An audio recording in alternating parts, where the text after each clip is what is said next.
자식에게 생전에 재산을 물려주고 싶어도 괜히 줬다 후회할까 망설여지곤 하죠. 증여 후 잘나진 자녀들의 이야기, 남의 일 같지 않은데요.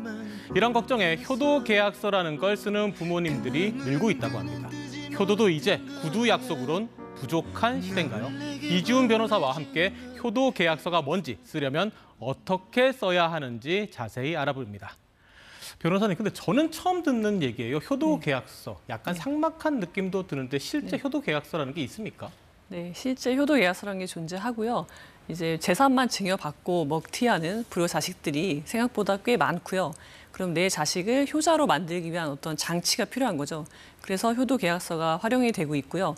예를 들면 증여라는 거는 자식한테만 주는 게 아니라 사실은 며느리나 사위에게도 발생할 수 있는 거거든요. 그렇죠. 그러면은 며느리와 사위는 좀 더 자식보다 거리가 멀기 때문에 이 사람들에 대한 효도를 내가 담보할 만한 그런 장치가 필요하죠. 그래서 이런 경우에는 예를 들면 이제 이혼하지 않는 것을 효도로 넣어서 효도 계약서를 작성할 수도 있는 그런 여러 가지 기능이 있고요.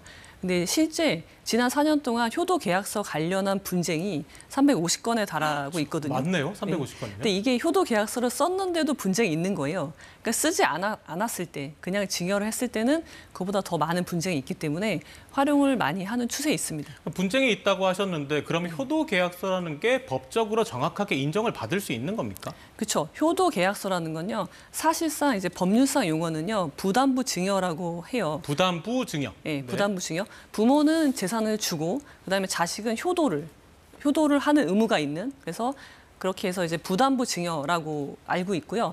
법원 판례는요. 자식이 부모를 부양하는 조건으로 한 부모와 자식 간의 증여 계약은 민법상 부담부 증여에 해당한다라고 판시하고 있습니다.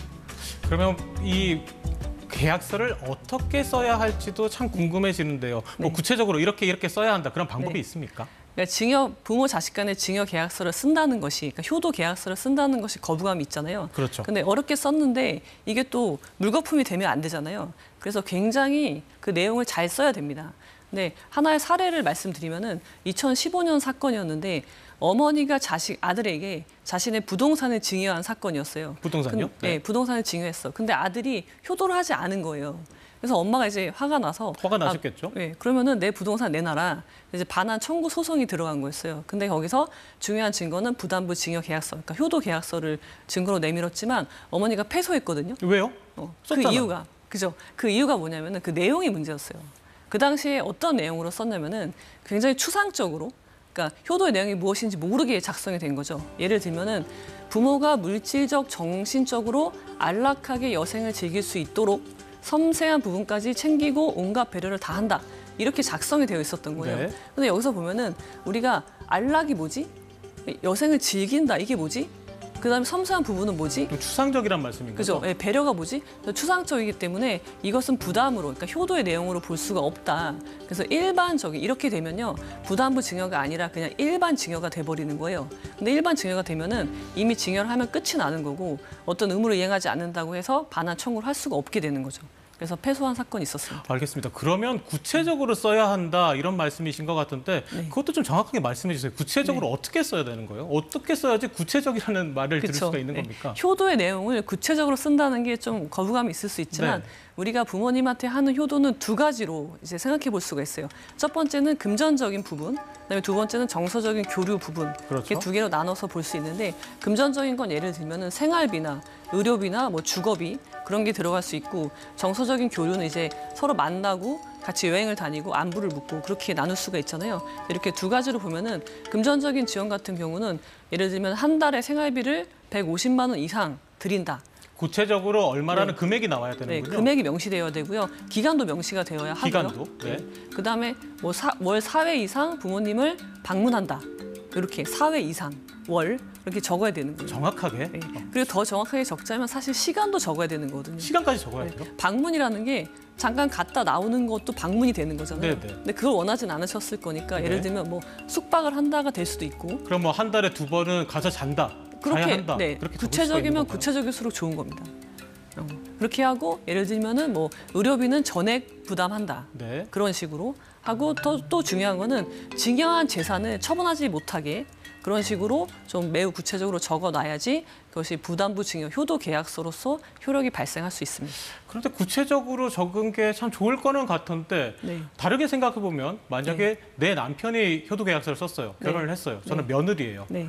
이건 노예 계약 아니야? 그런 생각까지도 들 그쵸. 수도 있을 네. 것 같은데요. 너무 그런- 힘들 수도 있잖아요. 맞습니다. 근데 이제 부모님이 증여해주면 부부간에는 이제 내 재산이 되는 거기도 하니까 일단은 기쁠 것 같긴 해요. 근데 효도의 내용이 무엇이냐에 따라서 노예 계약으로 생각할 수도 있잖아요. 근데 그래서 효도의 내용이 매우 중요한데요.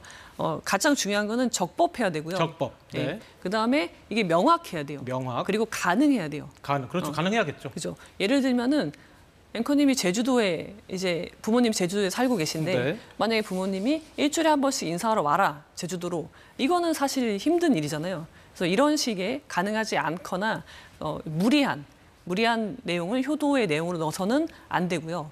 그리고 또 중요한 거는 이건 계약이에요. 그러니까 증여 계약이기 때문에 상대방이 싫다고 하면은 승낙하지 않으면 계약이 성립되지 않습니다.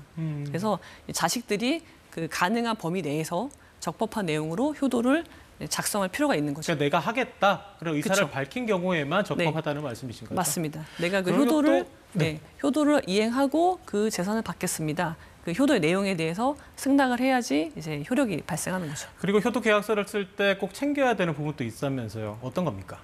효도 계약서를 쓸 때는요. 자, 들어가야 될 내용들이 있어요. 계약서잖아요.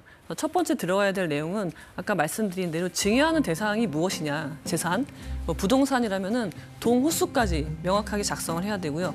돈이라면은 그 금액이 얼마인지, 1억인지 10억인지 금액도 정확히 작성을 해야 되고요. 그다음에 두 번째는 효도의 내용이 무엇이냐, 그것도 명확히 해야 되고, 그다음에 조건을 이행하지 않았을 때 이 계약이 해제되고 다시 반환한다. 그런 내용도 반드시 들어가야 될 것이고요. 그다음에 계약한 날짜, 그다음에 당사자 서명 아니면은 인감 도장 이렇게 찍고 가장 중요한 것은 이것이 서면으로 작성을 해야 됩니다. 서면 작성. 알겠습니다. 마지막으로 이 질문 드리고 싶어요. 공증 받아야 되나요? 어떻습니까? 공증 받지 않아도 효력은 있습니다. 받아도 돼요? 네, 그렇지만 받으면 더 좋겠죠. 네. 알겠습니다. 공증을 안 받아도 되긴 한다는 말씀까지 듣겠습니다. 이지훈 변호사와 함께했습니다. 고맙습니다.